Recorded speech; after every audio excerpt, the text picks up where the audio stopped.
Good morning everyone. आज है 29 जून। 29 जून के जितने भी करंट अफेयर है उसके ऊपर चर्चा करते हैं। देखिए, आज का जो पहला क्वेश्चन है वो इस प्रकार है। हाल ही में किसे ओवरसीज इंडियन ओवरसीज कांग्रेस का अध्यक्ष नियुक्त किया गया है? सबसे पहले अपन बात करते हैं इंडियन ओवरसीज कांग्रेस क्या होती है। देखिए, जैसे भारत में कांग्रेस पार्टी है, वैसे भारत के बाहर कांग्रेस का जो संगठन है, जो कार्य करता है भारत के बाहर, उसे बोलते हैं इंडियन ओवरसीज कांग्रेस। तो हाल ही में इनमें से किस व्यक्ति को इंडियन ओवरसीज कांग्रेस का अध्यक्ष चुना गया है? सैम पित्रोदा, बी है के सी वेणुगोपाल, सी है मल्लिकार्जुन खड़गे और डी है अधीर रंजन चौधरी। मैं आपको बता दूं, हाल ही में सैम पित्रोदा को दूसरी बार इंडियन ओवरसीज कांग्रेस का अध्यक्ष चुना गया है। तो आंसर क्या है? सैम पित्रोदा। हाल ही में सैम पित्रोदा का दूसरी बार इंडियन ओवरसीज कांग्रेस के अध्यक्ष के रूप में चुनाव किया गया है। तो देखिए, सैम पित्रोदा की नियुक्ति को लेकर कांग्रेस ने बुधवार को एक प्रेस रिलीज जारी की। इसमें वरिष्ठ नेता के सी वेणुगोपाल ने घोषणा की कि कांग्रेस अध्यक्ष सैम पित्रोदा, कौन से कांग्रेस अध्यक्ष? ओवरसीज कांग्रेस के जो अध्यक्ष थे सैम पित्रोदा, उनको तत्काल प्रभाव से भारतीय ओवरसीज कांग्रेस का अध्यक्ष फिर से नियुक्त किया गया है। मतलब इनकी जो नियुक्ति हुई है वो दूसरी बार और इंडियन ओवरसीज कांग्रेस के अध्यक्ष के रूप में की गई है। अगले क्वेश्चन पे चलते हैं। अपना जो अगला क्वेश्चन है वो इस प्रकार है।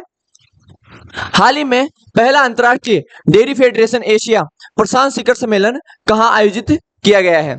इनमें से एक शहर में हाल ही में पहला अंतर्राष्ट्रीय डेयरी फेडरेशन एशिया प्रशांत शिखर सम्मेलन आयोजित किया गया है। वो भारत के किस शहर में आयोजित हुआ है? ऑप्शन नंबर ए है कोच्चि केरल, बी है वाराणसी उत्तर प्रदेश, सी है इंदौर मध्य प्रदेश और डी है कोलकाता पश्चिम बंगाल। तो आपको बता दूं, मैं हाल ही में विश्व का जो पहला अंतर्राष्ट्रीय डेयरी फेडरेशन एशिया प्रशांत शिखर सम्मेलन है वो केरल के कोच्चि शहर में आयोजित किया गया है। तो यहां से क्वेश्चन बन जाए तो अपन इसका ध्यान रखेंगे। अगले क्वेश्चन में चलते हैं, उससे पूर्व इसकी थोड़ी सी डिटेल देख लो। केंद्रीय मत्स्य पशुपालन एवं डेयरी मंत्रालय एनडीडीबी और आईडीएफ द्वारा आयोजित पहला आईडीएफ क्षेत्रीय डेयरी सम्मेलन एशिया प्रशांत 2024 का 20 से 28 जून तक कोच्चि में आयोजन किया गया है। ठीक है, आगे चलते हैं। देखिए, अगला क्वेश्चन इस प्रकार है। हाल ही में भारत के पहले Chadwick house navigating audit heritage संग्रहालय का उद्घाटन किस स्थान पर किया गया है? यह क्वेश्चन बनने की संभावनाएं बहुत ज्यादा है। हाल ही में 2-4 संग्रहालय चर्चा में रहे हैं। परसों भी एक संग्रहालय लद्दाख का चर्चा में रहा था, आज दूसरा है। देखिए, Chadwick house navigating audit heritage संग्रहालय, इसका उद्घाटन भारत के किस शहर में किया गया है? ऑप्शन नंबर ए है शिमला, बी है जयपुर, सी है लद्दाख और डी है चंडीगढ़। तो हाल ही में शिमला में भारत के पहले Chadwick house navigating audit heritage संग्रहालय का उद्घाटन किया गया है। अगले क्वेश्चन पे चलते हैं, उससे पूर्व इसके बारे में थोड़ी सी डिटेल देखिए। जैसे कि आपको दिख रहा होगा, Chadwick house navigating audit heritage, Bharat के जो सीएजी है, कंट्रोलर एंड ऑडिटर जनरल, उन्होंने शिमला में भारत के पहले Chadwick house navigating audit heritage संग्रहालय का उद्घाटन किया है। ठीक है, यहां से कोई क्वेश्चन बन जाए तो आप कर सकते हो। अगले क्वेश्चन पे चलते हैं। अगला क्वेश्चन इस प्रकार है कि हुनर भारतीय लोक एवं जनजातीय कला प्रदर्शनी, one of the most important question आने वाले एग्जाम्स के लिए। यहां से क्वेश्चन बन सकता है कि हुनर भारतीय लोक एवं जनजातीय कला प्रदर्शनी का आयोजन कहां किया जा रहा है? इनमें से किस जगह इस हुनर भारतीय लोक कला जो प्रदर्शनी है उसका आयोजन कहां किया जा रहा है? तो ऑप्शन नंबर ए है दुबई, ऑप्शन नंबर बी है जयपुर, सी है लद्दाख और डी है चंडीगढ़। तो हाल ही में दुबई में हुनर भारतीय लोक एवं जनजातीय कला प्रदर्शनी का आयोजन किया जा रहा है। ध्यान रखना, भारत से बाहर दुबई में जो वहां का संस्थान है वो इसका आयोजन करवाता है। तो ध्यान रखना, दुबई में हुनर भारतीय लोक एवं जनजातीय कला प्रदर्शनी शुरू हुई है। समृद्ध सांस्कृतिक विरासत को दर्शाया गया है। शहर के सबसे पुराने कला संस्थानों में से एक दुबई आर्ट सेंटर द्वारा इसको आयोजित करवाया जाता है। ठीक है, तो ये कहां पे आयोजित हुई है? दुबई में। आगे चलते हैं अगले क्वेश्चन पे। अगला क्वेश्चन इस प्रकार है। डीआरडीओ ने हाल ही में medium range microwave observant chef rocket किसे सौंपी है? हाल ही में डीआरडीओ ने ये रॉकेट भारत के किस संस्थान को दी है? तो इनमें से ऑप्शन है ए नेवी, ऑप्शन नंबर बी है सीआरपीएफ, ऑप्शन नंबर सी है इंडियन कोस्ट गार्ड और ऑप्शन नंबर है डी है बीएसएफ। तो इनमें से हाल ही में डीआरडीओ ने नेवी को ये रॉकेट सौंपी है। अब देखो, यहां से तो क्वेश्चन बनेगा, उसके साथ में जो क्वेश्चन बनेगा वो बनेगा डीआरडीओ से। डीआरडीओ के बारे में अपन थोड़ी सी डिटेल देखते हैं। डीआरडीओ की फुल फॉर्म क्या है? Defence research development organisation. तो डीआरडीओ से क्या क्वेश्चन बन सकता है उससे पूर्व इसके बारे में ध्यान रखिए। 26 जून को नई दिल्ली में आयोजित एक समारोह में डीआरडीओ ने डीआरडीओ की जोधपुर प्रयोगशाला द्वारा विकसित की गई मीडियम रेंज की माइक्रोवेव ऑब्जर्वेंट चेफ रॉकेट, कौन सी रॉकेट? चेफ रॉकेट, भारतीय नौसेना को सौंपी है। अब डीआरडीओ के बारे में ध्यान रखिए थोड़ी सी डिटेल। सबसे पहली बात, डीआरडीओ की फुल फॉर्म क्या है? रक्षा अनुसंधान एवं विकास परिषद, defence research and development organisation. यहां से क्वेश्चन क्या बन सकते हैं? डीआरडीओ की स्थापना कब हुई? 1958 में, 66 साल पहले। डीआरडीओ का मुख्यालय कहां पे है? न्यू दिल्ली में, ठीक है। डीआरडीओ का लोगो क्या है? वलस्य मूल विज्ञानम। आगे देखिए, एम्प्लॉय से क्वेश्चन आया नहीं आया? क्वेश्चन आएगा, डीआरडीओ किस मंत्रालय के अधीन आता है? रक्षा मंत्रालय के अधीन। इसका प्रमुख कौन होता है? राजनाथ सिंह, जो भारतीय वर्तमान में रक्षा मंत्री है वो। वर्तमान में जो डीआरडीओ के मुख्य कार्यकारी अधिकारी हैं वो कौन है? तो डीआरडीओ के अध्यक्ष कौन है? कौन है? समीर वी कामत, समीर वी कामत, ठीक है। डीआरडीओ के वर्तमान चेयरमैन है। यहां से क्वेश्चन बने तो आप कोई सा भी आंसर दे सकते हो। आगे चलते हैं, देखिए आगे है अपना क्वेश्चन, प्रतिष्ठित पेन प्रिंटर पुरस्कार 2024 से किसे सम्मानित किया गया है? हाल ही में पेन प्रिंटर पुरस्कार दिया गया है, उसमें से भारत के किस लेखक या लेखिका को इस पुरस्कार से सम्मानित किया गया है? ऑप्शन नंबर ए है Arundhati Roy, option number B है Mohammad Wasim, option number C है K Suresh, option number D है उमर रज्जाज। तो हाल ही में अरुंधति रॉय को प्रतिष्ठित पेन प्रिंटर पुरस्कार 2024 से सम्मानित किया गया है। भारत की एक बहुत प्रसिद्ध लेखिका है अरुंधति रॉय। इनकी पुस्तक से क्वेश्चन आते हैं तो अपन इसके बारे में देखते हैं, इनको ये पुरस्कार कब मिला है। देखिए ये जो फोटो में दिख रही है ये है अरुंधति रॉय, बुकर पुरस्कार विजेता। ये इन्होंने हाल ही में थोड़े दिन पहले मान बुकर पुरस्कार जीता है। तो बुकर पुरस्कार विजेता अरुंधति रॉय ने 2024 का पेन प्रिंटर पुरस्कार जीता है, ठीक है। अरुंधति रॉय को उन्होंने उनके साहसी और अडिग लेखन के लिए 2024 का पेन प्रिंटर साहित्य पुरस्कार दिया गया है या उसके लिए चुना गया है। ये एकमात्र ऐसी लेखिका है जो बिना किसी डर के किसी भी मुद्दे के ऊपर खुल के लिखती है, इसलिए इनको ये पुरस्कार दिया गया है।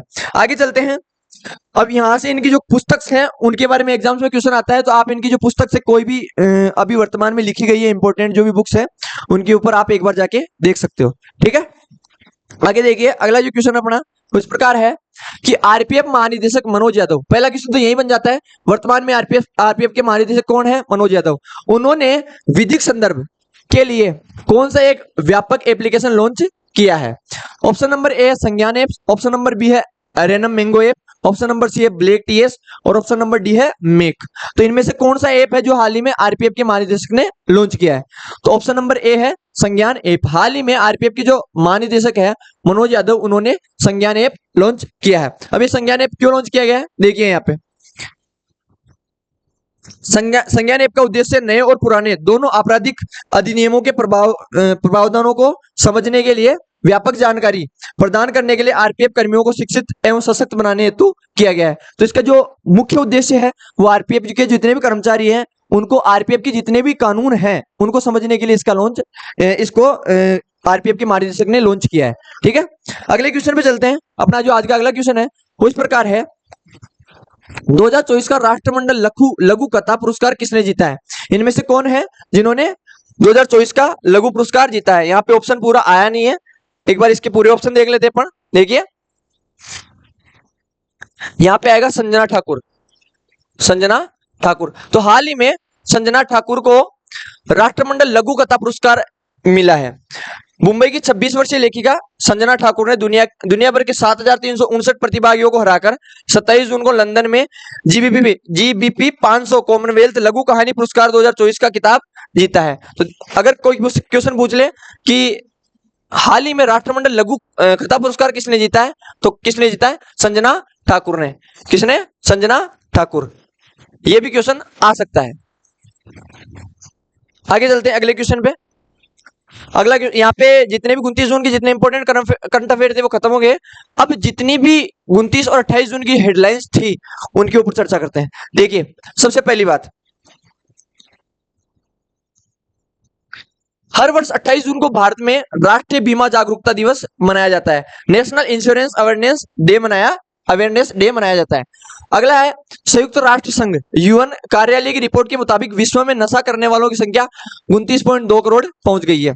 आगे देखिए, आईसीसी टी20 क्रिकेट विश्व कप 2024 के सेमीफाइनल 2 मैच में भारत ने इंग्लैंड को 68 रन से हराया है और भारत फाइनल में पहुंच गया है। सेमीफाइनल में इंग्लैंड को हरा के भारत फाइनल में पहुंच गया है। ठीक है, आगे देखिए, पूर्व पाकिस्तानी बल्लेबाज मोहम्मद वसीम को पाकिस्तानी महिला टीम का मुख्य कोच नियुक्त किया गया। यहां से क्वेश्चन पूछ ले कि वर्तमान में पाकिस्तानी टीम के महिला टीम के मुख्य कोच कौन है? मोहम्मद वसीम। आगे देखिए, सुप्रसिद्ध लेखिका अरुंधति रॉय को प्रतिष्ठित पेन प्रिंटर पुरस्कार 2024 से सम्मानित किया गया है। उत्तर प्रदेश सरकार ने ग्रेटर नोएडा को फिल्म सिटी बनाने के लिए एक समझौते पर हस्ताक्षर किए हैं। तो क्वेश्चन पूछ ले, यूपी में किस जगह फिल्म सिटी बनाई जा रही है? ग्रेटर नोएडा में। आगे देखिए, सिक्किम में त्रिशक्ति कोर के सैन्य इंजीनियरों ने सीमा सड़क संगठन और स्थानीय प्रशासन के सहयोग से डीकचू सोंगलोंग मार्ग पर बेले ब्रिज, क्वेश्चन आ जाएगा यहां से कि बेले ब्रिज भारत के किस राज्य में बनाया गया है? सिक्किम में। ठीक है, तो बेले ब्रिज का निर्माण किस किसने किया है? सिक्किम के त्रिशक्ति कोर सैन्य इंजीनियरों प्लस सीमा सड़क संगठन बीआरओ, बॉर्डर रोड ऑर्गेनाइजेशन और स्थानीय प्रशासन ने मिलकर इस बेले ब्रिज का निर्माण किया है। आगे देखिए, पुणे के सशस्त्र बल चिकित्सा महाविद्यालय ने में जीनोम अनुक्रमण की अगली पीढ़ी की अत्याधुनिक सुविधाओं से लेस जीनोम अनुक्रमण प्रयोगशाला का उद्घाटन किया है। तो यहां से क्वेश्चन यही बन सकता है अगर बने तो, कि हाल ही में जीनोम अनुक्रमण प्रयोगशाला का जो उद्घाटन है वो कहां किया गया है? पुणे में। ठीक है, आरपीएफ महानिदेशक मनोज यादव ने विधिक संदर्भ के लिए एक व्यापक एप्लीकेशन संज्ञान ऐप लॉन्च किया है। ये क्वेश्चन भी बन सकता है कि आरपीएफ ने कौन सा ऐप लॉन्च किया है? संज्ञान। केंद्रीय खनन एवं ईंधन अनुसंधान संस्थान ने कोयला गैसीकरण में चुनौती और अवसरों पर ध्यान केंद्रित करने हेतु 2 दिवसीय कार्यशाला केयरिंग 2024 की शुरुआत की है। अब यहां से क्या क्वेश्चन बढ़ सकता है कि केयरिंग 2024 किसने लॉन्च किया है? कोयला मंत्रालय ने। किसने? केंद्रीय खनन एवं ईंधन अनुसंधान संस्थान ने कोयला गैसीकरण के लिए इसको लॉन्च किया है। जितने भी इंपॉर्टेंट करंट अफेयर थे, जितने भी इंपॉर्टेंट क्वेश्चन बन सकते थे, वो यहां से आपने देख लिए। अगर कोई डाउट रहता है तो आप कमेंट बॉक्स में बता सकते हो। अब आपके लिए कमेंट बॉक्स में क्वेश्चन है कि जो अरुंधति रॉय है उनकी हाल ही में लिखी गई कोई 5 पुस्तक आप कमेंट बॉक्स में कमेंट करके बता सकते हो। धन्यवाद।